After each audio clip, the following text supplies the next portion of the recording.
Iya gak sih? You can be busy without being excellent. And that would be such a waste. Kita bakal buang waktu tuh kalau kita kayaknya sibuk, tapi gak excellent juga gitu. Hasilnya gak gimana-gimana juga. Nah makanya kita jangan sampai salah nih. Mengejar excellent itu very good. Tapi kalau kita gak hati-hati, kita bisa terhisap dengan semua kesibukan tersebut. Dan yang lebih parah, bisa-bisa hidup kita tanpa sadar dikendalikan oleh kesibukan kita dan bukannya oleh Tuhan. Right? Think about it. Harusnya hidup kita maksimal untuk bisa menggenapi rencana Tuhan. Betul kan? Tapi tanpa kita sadar, akhirnya kita malah memaksa Tuhan untuk membantu menggenapi rencana kita pribadi. Dan kalau udah ngomongin rencana kita, kan kita pengennya cepat ya gak sih? God, I want it now. Maunya sekarang nih Tuhan, cepetan, gak pakai lama. Dan waktu Tuhan gak bergerak sesuai dengan timeline-nya kita, apa yang terjadi? Kita mulai gelisah, kita mulai komplain, kita pikir Tuhan gak becus, kita coba ngajarin Tuhan. Aduh Tuhan kelamaan nih, gue pakai cara gue aja lah, Tuhan lama banget soalnya. Lalu kita gas, kita bergerak mendahului Tuhan. Kita banget gak sih kayak gitu? Padahal kita suka nyanyi, apa sih lagunya, Mengikut Yesus, tahu lagunya ya? Itulah kesukaan hatiku. Yang benar, suka mengikut Yesus. Kalau kita bilang kita suka mengikut Yesus tuh artinya Yesusnya ada di mana? Di depan dong. Mengikut itu dari belakang kan? Yesus di depan, kita ikut dari belakang. Tapi seringnya tadi kan kita mikirnya, aduh Tuhan Yesus kelamaan nih, gue susul aja lah, set. Yesusnya kita salib. Kebayang gak 2000 tahun yang lalu Yesus disalib, hari ini Yesus kita salib lagi gitu kan. Kasihan banget. Parah gak sih? Kita pengen lebih cepat dari Tuhan. Kita gak mau mengikuti Tuhan. Kita lari duluan dan akhirnya we end up in trouble. Enggak Bapak Ibu. Kalau mau ikut Yesus, we need to learn to slow down. Karena Yesus itu gak pernah buru-buru loh. Ini menarik banget ketika saya pelajari tentang Yesus ya di Alkitab. Lihat beberapa contohnya nih. Di Markus 6 ayat 30. By the way ini, ini gambarnya asik kan nih Yesus lagi nyantai di pinggir pantai, minum kan. Aduh suka banget. Lihat Markus 6 ayat 30. Dibilang, kemudian rasul itu kembali berkumpul dengan Yesus dan berkatakan kepadanya semua yang mereka kerjakan dan ajarkan. Lalu ia berkata kepada mereka, marilah ke tempat yang sunyi supaya kita sendirian dan beristirahatlah seketika. Sebab memang begitu banyaknya orang yang datang dan yang pergi, sehingga makan pun mereka tidak sempat. Jadi Yesus itu care banget sama well-being-nya murid-muridnya nih. Ketika dia lihat, wah orang banyak berdatangan terus terusan gitu ya. Dia bilang ke murid-muridnya, guys, break dulu bentar, oke? Slow down dulu, jangan sampai kalian pada gak makan nih guys. Yuk rest dulu, makan dulu, istirahat dulu, makan dulu.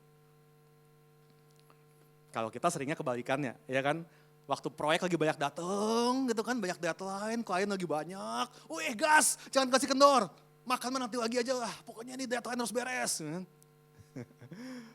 But that's not Jesus way, you know. Yesus itu dia ambil waktu buat makan, dia ambil waktu buat istirahat. Karena kerjaan itu gak akan pernah ada habisnya Bapak Ibu. Ya gak sih? Makin kita kerja bagus, makin kita excellent, saya jamin kerjaan bakal makin banyak. Ya gak sih? Karena kita makin dipercaya sama orang ya kan. Oh ini bagus kerjaan excellent nih. Dikasih proyek lagi gitu kan. Dikasih berkat lagi. Makin banyak gak ada habisnya. Jadi tercapai target yang satu, ada target berikut lagi. Gitu kan? Ini gak ada habisnya nih. So we must intentionally decide to slow down. Kita perlu perhatiin jam makan kita, jam tidur kita, kesehatan kita. Ini Yesus ajarin. Karena kalau kita gak sehat, kita gak bisa kerja juga kan. Betul ya? Lihat contoh lain, Yohanes 11 ayat 6. Namun saya dengarnya bahwa Lazarus sakit, ia sengaja tinggal 2 hari lagi di tempat di mana ia berada. Ingat kisah ini? Yesus dapat berita bahwa sahabatnya Lazarus lagi sakit. Yesus, Lazarus lagi sakit nih, cepetan datang. Bukannya buru-buru datang, Yesus malah dibilang sengaja nunggu 2 hari lagi. Slow down aja, santuy aja minum dulu Yesus. Jadi Yesus itu gak pernah membiarkan dirinya didikte oleh jadwal dan agendanya kita. Oke? Kita yang selalu paksa Yesus buat ikutin jadwal kita kan. Kita jadi stres pengen lari terus tadi kan. Tapi gak bisa because God is bigger than our schedules. Oke? Kita gak bisa paksa dia mengikuti jadwal kita. Justru kita yang harus ikutin agendanya Tuhan. Dan kalau kita tahu kisah ini kan akhirnya in the end Lazarus keburu meninggal ya, ingat. Tapi Yesus datang, lalu dia membangkitkan Lazarus dari kematian. Dan bukankah dengan begitu nama Tuhan lebih dipermuliakan? Tadi harusnya mujizatnya orang sakit sembuh, ini jadi mujizatnya orang meninggal bangkit. Kan? Lebih hebat malahan kan mujizatnya kan. Nama Tuhan lebih dimuliakan lagi. So God has a bigger plan and we need to follow that plan. Oke, dan ini konstan di sepanjang Alkitab. Lihat, Jesus always walks. Di sepanjang Alkitab, saya nggak pernah temukan tulisan di mana Yesus tuh berlari. Nggak pernah ketemu tuh. Mungkin karena belum ketemu Ronald ya gitu ya, si pelari nekat. Nah jadi nggak ada yang ngajak lari. Tapi di Alkitab tuh nggak pernah sekalipun. Yesus selalu berjalan dibilang. Lihat, Yesus berjalan menyusur danau saat memanggil Simon dan Andreas. Yesus berjalan lewat rumah cukai saat memanggil Matius. Yohanes Pembaptis melihat Yesus berjalan lewat. Yesus berjalan di atas air, nggak lari di atas air kan, jalan ya. Yesus berjalan-jalan di bait Allah. Yesus berjalan bersama dua murid ke Emmaus. Jadi lihat, Yesus tuh selalu berjalan. Dan itu yang membuat pelayanannya efektif. Jesus was busy and productive, but he never in a hurry. Kerjaannya banyak banget tuh, pelayanannya banyak banget. Tapi dia tuh gak pernah rusuh. Dan waktu Yesus berjalan, dia tuh ketemu orang-orang yang tepat. Dia ketemu momen-momen yang pas, ya kan? Dia jalan di pinggir danau, ada Simon sama Andreas nih, dipanggil sama dia. Dia lagi jalan lewat rumah cukai, Matius ikut aku. Dia bilang kan, sementara kita, seringkali kita itu melewatkan peluang-peluang bagus, kita melewatkan orang-orang yang tepat, momen-momen yang pas, karena kita terburu-buru. Rusuh tepuguh kata orang Sunda. Jadi we need to slow down, oke? Kita perlu tenang. Oke, jangan rusuh, tenang. Jalan, tenang jalan. Lihat ada apa nih peluangnya. Oke, kita lihat. Nah, I'm gonna give you 2 reasons, 2 alasan kenapa kita perlu slowing down. Yang pertama, we slow down to learn patience. Boleh bilang patience? Kita belajar bersabar, Bapak Ibu. And this is not an easy thing. Kayaknya gak ada orang yang suka menunggu, siapa sih yang suka? Ya gak sih? Di zaman yang serba cepat ini, kita pengen semuanya instan, right? Kita sukanya beli fast food, karena gak usah nunggu lama. Kita pesan ojek, 5 menit gak nongol, kita cancel cari yang baru. Ya kan? Kita kalau kaya, pengennya cepet tuh. Itu makanya investasi bodong bisa laku kan, karena cepet tuh kan, profitnya kan. Saya kalau ngisi bensin, kalau saya naik motor di Bandung, kalau ngeliat antriannya Pertamax panjang, biarin Pertamax turbo aja, mahalan dikit biarin, yang penting gak mau nunggu. Kita kan gitu kan, berdoa sekarang, Tuhan harus jawabnya kemarin. Pokoknya secepat mungkin, gak mau nunggu pokoknya. Itu kita banget, we don't like to wait. Kita gak suka bersabar. Padahal itu firman Tuhan ajarin kita. Mazmur 37 ayat 7 dibilang, be patient and wait for the Lord to act. Don't be worried about those who prosper or those who succeed in their evil plans. Don't give in to worry or anger, it only leads to trouble. Nah, kita perlu sabar, dibilang, dan menantikan Tuhan yang bertindak. Ayatnya bilang tuh, gak usah pusing kalau ngelihat, kok orang lain lebih cepat sih? Kok dia lebih prosper, lebih sukses, lebih berhasil? Don't give way for your worry or anger. It only leads to trouble, dibilang. Kalau kita gak sabar, kita terjebak di hal ini nih, worry and anger. Dan ini bahaya banget buat kita. Contoh misalnya dalam keluarga lah ya, kebanyakan mungkin udah berkeluarga, udah menikah. Kalau kita worry nih ya, kalau kita gak sabar, kita jadi khawatir kan. Aduh gimana nih kalau ntar uang saya gak cukup buat lahiran anak. Aduh ini anak mau masuk kuliah gimana kalau ntar gak cukup nih. Wah akhirnya kita kerja lebih keras, wah kerja.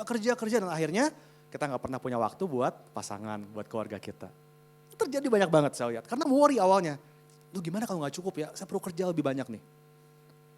Atau anger nih, kalau gak sabar jadi marah-marah melulu kan. Wih suami pengen buru-buru berangkat gitu ya, mau ke gereja nih udah mau telat nih. Si istri masih ngebawa rambut terang-tenangin gitu kan. Nih, suami gregetan cepetan dong kan. Wah gak sabar, ngechat pasangan 5 menit gak di-reply, wah langsung kesel kan. Udah gitu pasangannya upload story lagi di Instagram. Ini gimana sih, pegang HP gak balas chat gue. Berantem ya gak sih, emosi, semprot, marah-marah. See, worry and anger only leads to trouble. Padahal kalau kita ingat di 1 Korintus 13, definisi kasih apa coba? Dibilang kasih itu sabar, kasih itu murah hati, dia gak mementingkan diri sendiri, dan sebagainya. Tapi dari semua definisi kasih itu, yang pertama banget disebut apa? Kasih itu sabar. Itu hal yang pertama disebut loh. Jadi kalau kita bilang kita mengasihi seseorang, we need to be patient. Oke, yang ada pasangannya boleh bilang ke pasangannya, yang sabar sama aku ya. Oke, boleh bilang yang sabar sama aku. Dan supaya gak salah ngerti ya, sabar tuh bukan berarti waktu antrian panjang gitu ya, terus kita sengaja gak mau maju gitu. Oh silakan duluan, saya sabar kok. Ya, Pak duluan aja, Pak duluan gak apa-apa Bu, duluan. Kita gak nyampe-nyampe kan. Bukan, itu bukan sabar. Oke. Sabar itu artinya kita itu aligning ourselves with God's space, God's timing, God's process. Oke, kita menyelaraskan diri dengan kecepatannya Tuhan, waktunya Tuhan, prosesnya Tuhan. Itu yang namanya sabar. Jadi nggak yang kecepatan sehingga Yesusnya disalib tadi, tapi juga nggak kelambatan sehingga Yesusnya udah nggak kelihatan jauh banget di depan, tuh kan Yesusnya mana udah nggak kelihatan, kita terlalu lambat soalnya. Nah pas kecepatannya, oke, aligning our pace sama Tuhan, itu yang namanya sabar. Sehingga waktu kita menghadapi orang atau situasi yang mungkin kurang oke gitu ya, kita bisa sabar. Karena kita percaya bahwa it's still a work in progress. Bahwa Tuhan masih bekerja membentuk saya, membentuk pasangan saya, membentuk situasi saya, membentuk orang-orang di sekitar saya. So once again, kasih itu sabar, dan sabar itu artinya tadi, kita align sama waktunya Tuhan, kecepatannya Tuhan, prosesnya Tuhan. We slow down to learn patience. Amin?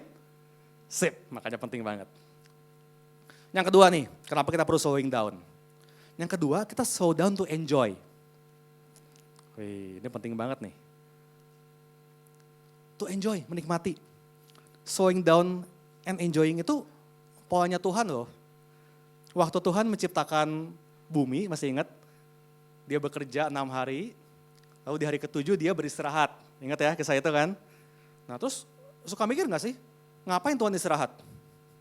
Emang gak capek gitu? Waduh udah kerja 6 hari, gue capek istirahat dulu lah. Enggak lah ya. Kalau dia capek dia bukan Tuhan dong. Masa Tuhan capek? Gak mungkin kan? Jadi ngapain dia istirahat coba? Nah saya temukan jawabannya di Kejadian 1 ayat 31. Bagus banget. Dibilang, then God looked over all he had made and he saw that it was very good. And evening passed and morning came, marking the 6th day. Jadi di hari abis 6 hari itu, di hari ke-7, Tuhan tuh berhenti istirahat. Buat apa? Dia step back dan dia menikmati hasil kerjanya. Wow, dia bilang Yesus, Tuhan bilang, it was very good. Semuanya bagus banget. Saya ngebayangin kayak adegannya ini apa sih? Film Marvel yang apa tuh judulnya, ingat gak sih yang ada Thanos, abis dia jentikin jari, terus setengah dunia hilang. Nah, terus ada sebuah adegan, ingat gak sih? Yang dia keluar dari pondoknya, terus duduk di depan pondoknya ngeliatin matahari. Tentu mukanya tuh kayak happy banget tuh menikmati. Berhasil deh kerjaan gue gitu. Saya bayangin Tuhan tuh gitu kan, abis kerja 6 hari, terus mundur. Wah, it was very good. Nah, jadi kita tuh perlu slowing down buat enjoy. Kita perlu, kerja keras bagus sekali lagi, perlu banget. Tapi berkala kita perlu stop, dan lalu ambil waktu buat mundur, step back, and look at how far you've come, you know. Kita lihat udah sejauh apa kita berjalan. Dan disitulah kita bisa berhenti komplain dan bersyukur. Karena kita ngelihat, wih ternyata saya bisa sampai di detik ini ya. Ternyata Tuhan baik banget sama saya ya. Ternyata saya masih ada sampai hari ini ya.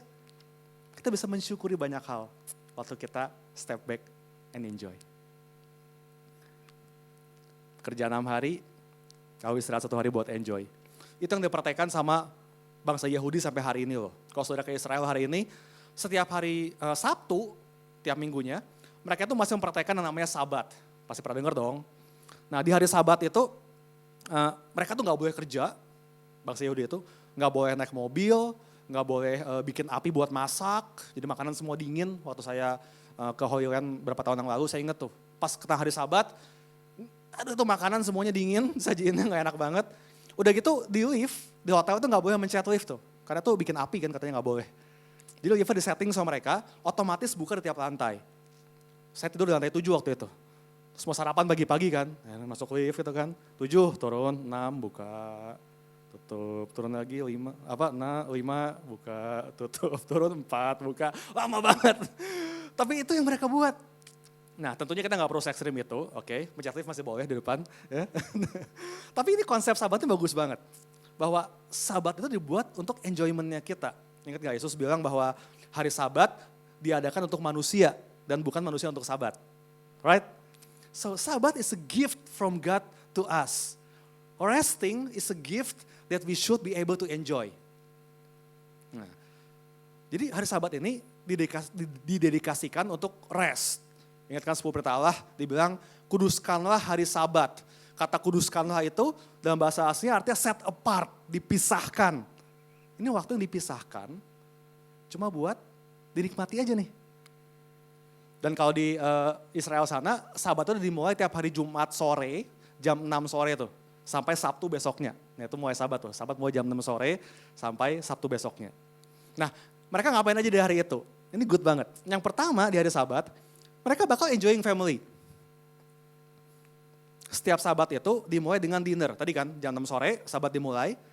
Mereka bakal makan bersama seluruh keluarga tuh. Wah, makan enak, ketawa-ketawa. Enjoying their time with their family. You know?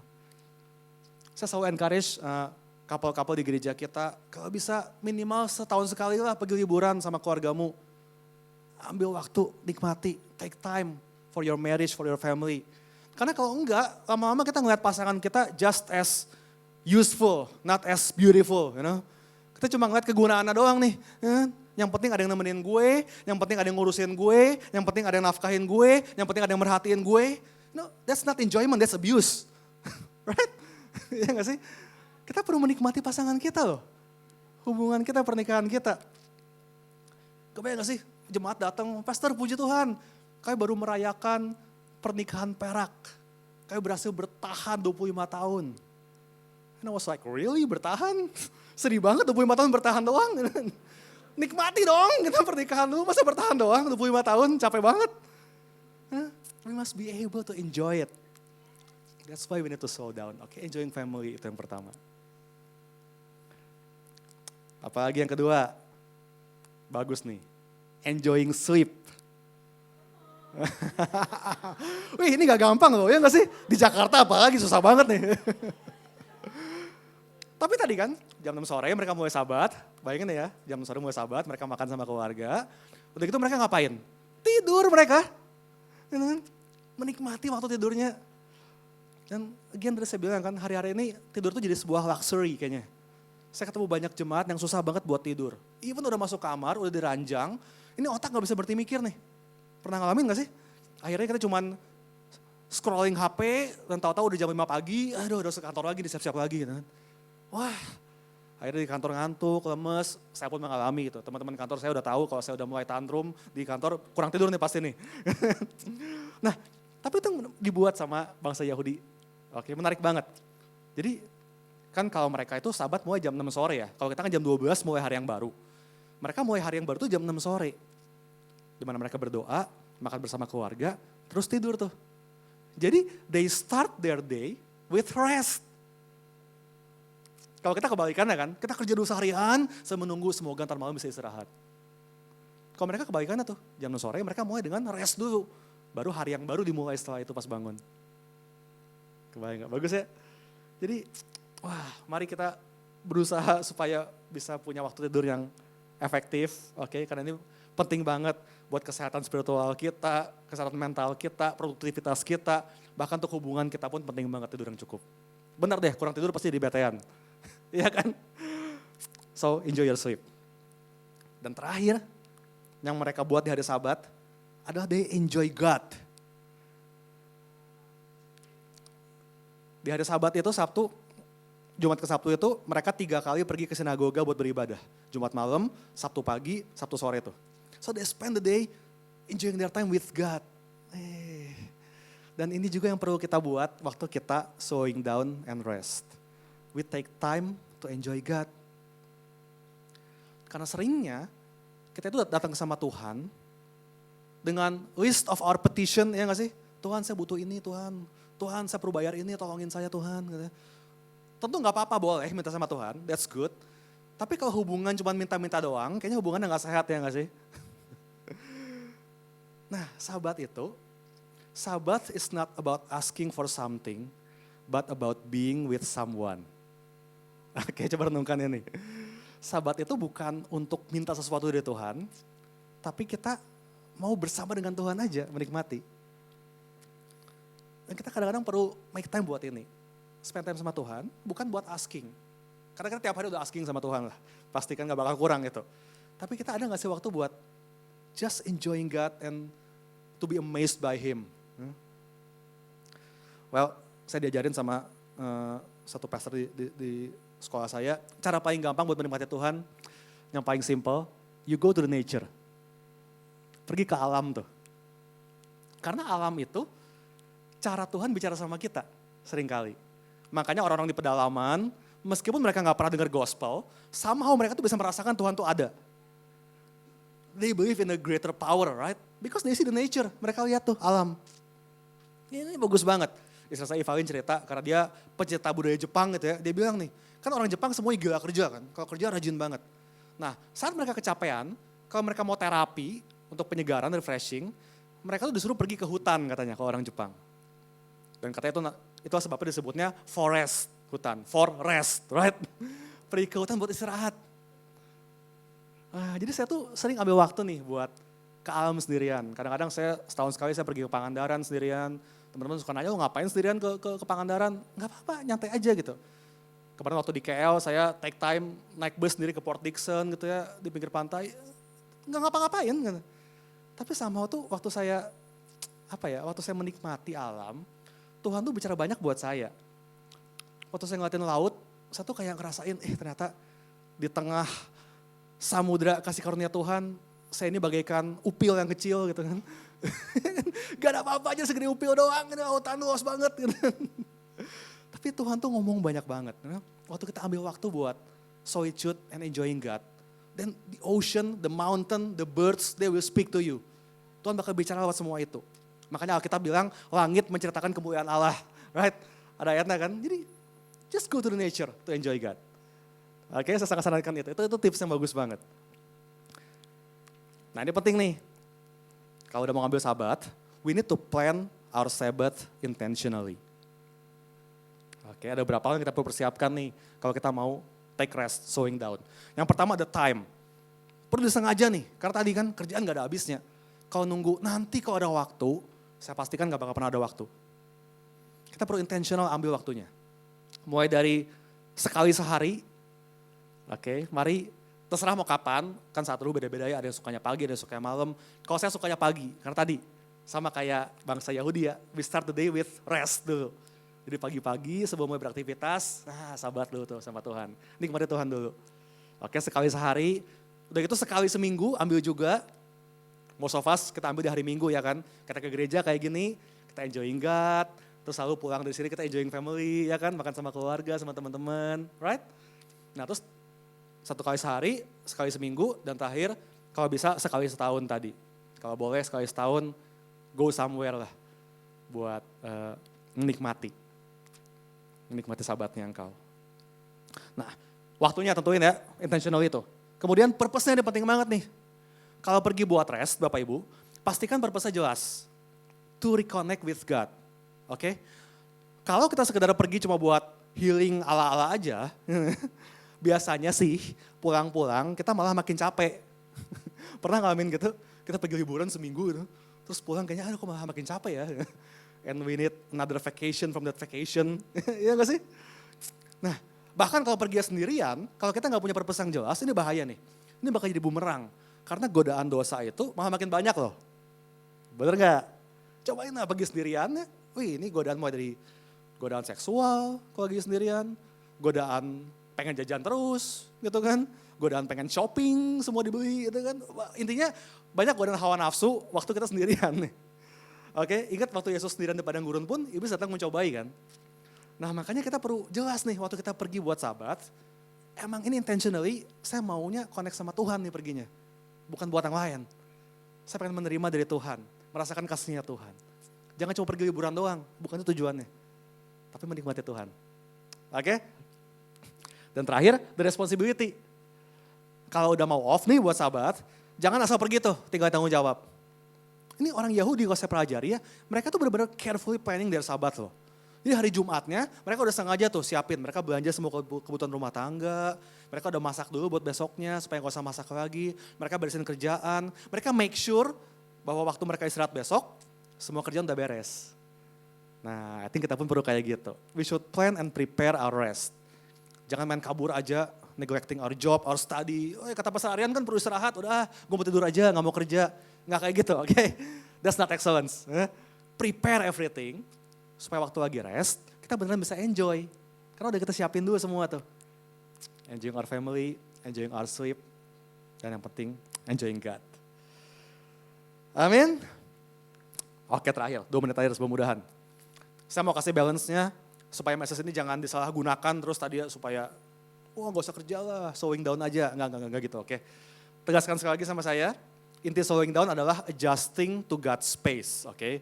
Jangan berusaha mendahului Tuhan. Tapi juga bukan berarti terlalu pelan sampai Tuhannya gak kelihatan di depan, oke? Tetap kerja keras, tetap maksimal, sama kayak Yesus. Dia tetap produktif tiap hari, tapi produktifnya tuh efisien, gak rusuh. Nah, mari terakhir kita lihat kisah dari Marta dan Maria. I think semua tahu kisah ini lah. Tadi kan kita udah bahas soal Lazarus ya. Ini 3 bersaudara sahabat Yesus, yaitu Marta, Maria, dan Lazarus. Nah, one day Yesus datang berkunjung ke rumah mereka. Dan Marta dibilang dia sibuk banget melayani. She has the best hospitality. Oke, wih, bagus banget Marta. Jadi begitu Yesus datang, Yesus, welcome home, silakan duduk. Duduk. Mau minum apa? Kopi ya, kopi. Oke, sebentar ya. Oh, Marta lari ke dapur, dia bikin kopi. Dia bawa ke Yesus. Oke, Yesus, ini kopinya ya. Cemilan mau pisang goreng? Oke, bentar Yesus ya. Oh, dia ke dapur lagi. Oh, dia goreng pisang, bala-bala, combro semua digoreng. Bawa lagi. Oke, Yesus, ini gorengannya ya. Aduh, udah bentar lagi jam makan malam Yesus. Saya masak dulu sebentar ya Yesus ya. Saya masak sebentar ya. Oke, wah ke dapur lagi. Wah, dia masak lagi. Sangat sibuk, tapi tujuannya bagus ya. Dia mau melayani Yesus kan. Good intention banget. Wah, dia hari-hari ke dapur. Sementara Maria, saudarinya, dia duduk nemenin Yesus. Yesus, apa kabar? Gimana perjalanan kemarin? Duduk, kita ngobrol yuk. Aduh, saya tuh paling seneng kalau ngobrol sama Yesus. Selalu dapat banyak ceritaan yang memberkati saya. Gimana kemarin? Ini ada gorengannya Cimarta nih, makan Yesus. Gimana Marta gak emosi gitu kan digituin. Ini ikutan makan lagi, bukan dibantuin. Kebayang emosi ya Marta. Lukas 10:40 dibilang. But Martha was distracted by all the preparation that he had to be made. She came to him and asked, Lord, don't you care that my sister has left me to do the work by myself? Tell her to help me. Lihat gimana semua kesibukan kita bisa mendistract kita dari Tuhan. Padahal Tuhan tuh lagi pengen ngomong sama kita sebetulnya. Di ayat 41-nya dibilang, Yesus dijawab dengan penuh belas kasihan, Marta, Marta. The Lord answered, you are worried and upset about many things, but few things are needed, or indeed only one. Mary has chosen what is better, and it will not be taken away from her. Now, ini penting banget. Sekali lagi, Yesus gak pernah bilang bahwa apa yang dibuat sama Marta itu salah. Gak pernah loh. Serving is good, okay? Working hard is good. Semua pekerjaan, studi, bisnis kita itu bentuk pelayanan kita untuk Tuhan. Semua itu bagus. Jadi Jesus didn't rebuke Martha for working hard. Tapi Yesus bilang apa? Mary has chosen what is better, dibilangnya. Jadi mainnya itu baik, tapi ada yang lebih baik lagi nih, yang lebih penting lagi di atas itu. Yaitu berdiam di kaki Yesus seperti Maria. Karena untuk itulah kita diciptakan. We are human being, not human doing, right? So doing for God is good, but being with God is even better. Kalau kita cuma fokus sama doing-nya aja, kita bakal jadi kayak Marta nih. Niatnya baik banget, mau melayani, mau kasih yang terbaik buat Yesus, very good.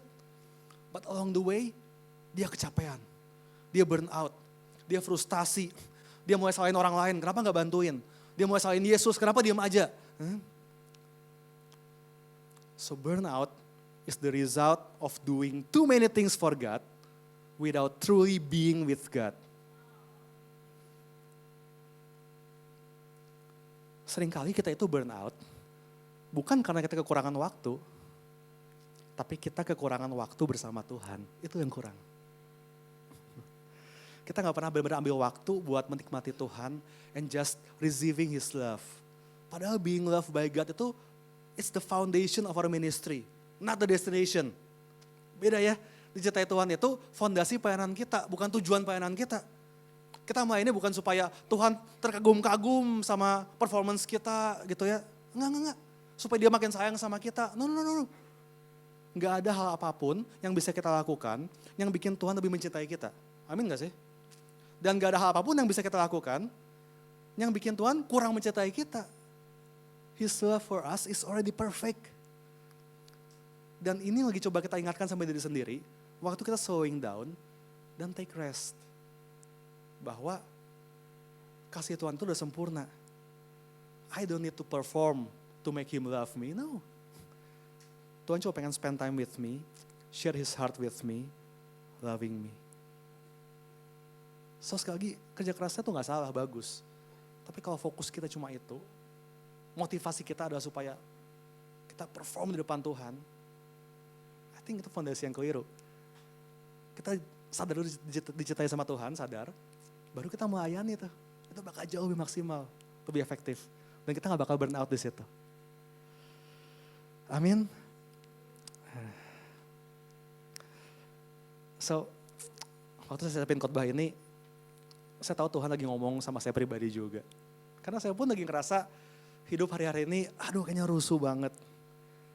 Saya tiap minggu, bolak-balik Kuala Lumpur, Bandung, kadang ke kota lain, di Jakarta. Masih ada 8 homestay di area saya, terus saya urusin sesuatu, kudu ketemuan sama orang. Tadi saya libur hari Senin, tapi sejak tahun ini ada kuliah tambahan, ambil master di hari Senin bareng sama Pastor David. Yang assignment banyak banget, jadi gak ada libur sekarang gitu kan. Aduh ini kayaknya banyak banget nih buat saya gitu kan. Waduh bikin jurnal, baca buku, bikin summary gitu kan, ketemu sama orang. Aduh banyak banget, tiap hari kayaknya dikejar-kejar. Now don't get me wrong, okay? I love my job. Ini kalau direkam jangan dikasih lihat kanal ya. Saya masih mau kerja di sisi, oke? I love my job. Saya bersyukur buat kepercayaan yang Tuhan kasih buat saya hari ini. But sometimes semuanya tuh bisa sangat overwhelming, ya gak sih? Kayaknya rusuh banget. Dan saya gak tahu apakah Bapak Ibu hari ini merasakan hal yang sama. Mungkin banyak yang jadwalnya bahkan lebih padat dari saya. Tiap hari kayaknya rush banget. Rusuh antar anak ke sekolah, rusuh buka toko pagi-pagi, rusuh ketemu klien, rusuh meeting di kantor, rusuh bikin tugas kuliah, rusuh nyiapin makanan buat suami. Dan iya semuanya itu penting. Kita berusaha give our best, being excellent, that's good. But today, mau gak kita sama-sama mencoba buat slowing down? Karena kerjaan gak akan pernah ada habisnya. Hidup bakal jalan terus. Dan kita perlu disiplin nih buat slow down. Karena itu penting banget buat kesehatan tubuh kita, jiwa kita, roh kita. Kesehatan pernikahan kita, kesehatan pelayanan kita. Slow down to learn patience. Belajar sabar, gak marah-marah waktu perlu menunggu waktunya Tuhan. Slow down to enjoy. Lebih menikmati hidup, menikmati waktu bersama keluarga, menikmati waktu istirahat, menikmati Tuhan itu yang terutama, paling penting. You got something today? Yuk kita bangkit berdiri, yuk kita doa bareng. Mari tundukkan kepala sebentar. And why don't we just take some time to rest in His presence. Gak akan lama, I know waktu udah mau habis. Just take 2 or 3 minutes ke depan. Enjoy God, to receive His love.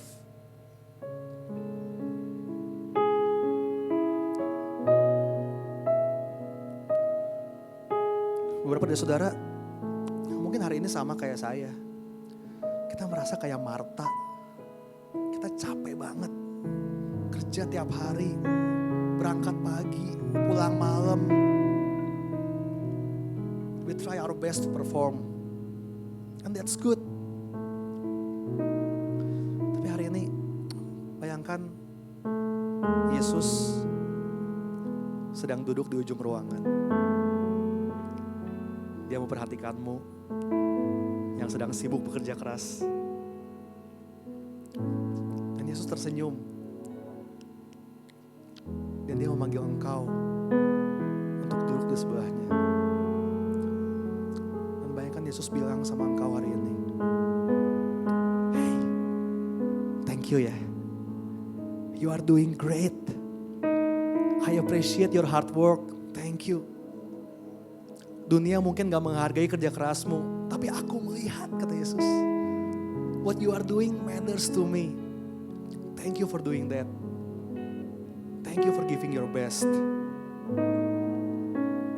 And right now, would you take some time just to sit with me? 5 menit aja, lupain semua pekerjaan itu, semua deadline itu, semua target itu.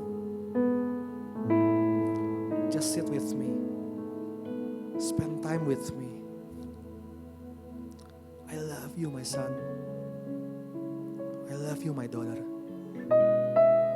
I love who you are, not just what you do. You are enough. You are precious." Jesus, thank you. Mari menikmati sebentar lagi.